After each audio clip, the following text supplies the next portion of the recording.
ಇನ್ನೊಂದು ಹಾಕು ಇಲ್ಲಿಗೆ.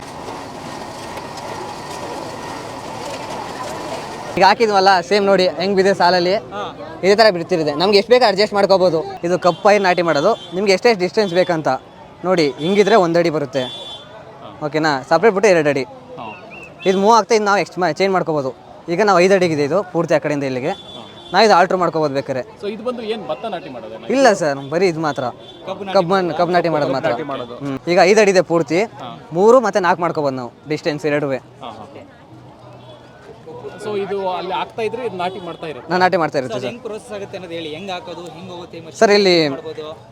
ಇಲ್ಲಿ ಬನ್ನಿ ಒಂದು ಸ್ವಲ್ಪ. ಓಕೆ, ಇಲ್ಲಿದೆ ಸರ್, ಇಲ್ಲಿ ಗ್ಯಾಪ್ ಬಿಟ್ಟಿದ್ದೀವಲ್ಲ, ಇದು ರೊಟೇಟ್ ಆಗುತ್ತೆ. ರೊಟೇಟ್ ಆದಾಗ ಇಲ್ಲ ಐತೆ ನೋಡಿ, ಒಂದು ಪೈಪಿಂದ ಕೆಳಗಡೆ ಬೀಳುತ್ತೆ. ಕೆಳಗಡೆ ಬಿದ್ದಾಗ ಅದು ಸ್ಟ್ರೈಟಾಗಿ ನಿಂತ್ಕೊಳ್ಳುತ್ತಲ್ಲ, ಅದರಿಂದ ಮಣ್ಣು ಮುಚ್ಕೊ ಹೋಗ್ತಿರುತ್ತೆ. ಮೂವ್ ಆಗ್ತಾ ಆಗ್ಬಿಟ್ಟು ಮಣ್ಣು ಇದೇ ಮುಚ್ಕೊಂಡು ಮಣ್ಣು ಇದೆ ಮುಚ್ಕೋಗುತ್ತೆ.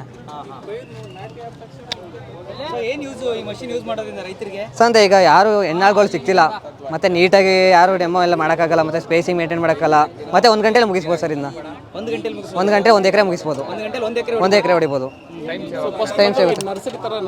ರೆಡಿ ಮಾಡ್ಕೋಬೇಕು. ನರ್ಸರಿ ಬೆಡ್ಡಲ್ಲಿ ಕೊಡ್ತಾರೆ, ಇದನ್ನ 2 ರೂಪಾಯಿ ಸಿಗುತ್ತೆ ಒಂದು. ಇನ್ನು ನಾವು ರೆಡಿ ಮಾಡ್ಕೊಂಡು ಬೇಗ ಮಾಡ್ಬೋದು ಸರ್. ಇದ್ರ ಜೊತೆ ಗೊಬ್ಬರನೂ ಹಾಕ್ಬೋದಾ ಹೆಂಗೆ? ಸರ್ ಗೊಬ್ಬರ ನಾವು ಹಾಕೋಕ್ಕಲ್ಲ ಸರ್, ನಾವು ಸಪ್ರೇಟ್ ಹಾಕೊಂಡಿರ್ಬೇಕು ಅಷ್ಟೇ. ಇದೆಲ್ಲ ಗೊಬ್ಬರ ಹಾಕೊಂಡು ಮೊದಲೇ ತಯಾರು ಮಾಡ್ಕೊಂಡಿರ್ತೀವಿ ನಾವು. ಸೊ ಇದು ಬಂದು ಎಷ್ಟಾಗುತ್ತೆ mission? Sir 2.30 total market price. Subsidy ಹೋಗಿ KVK ಕೇಳಬೇಕು ಸರ್ ನಮ್ಗೆ, ಆಗ ಹೇಳ್ತಾರೆ ಎಷ್ಟು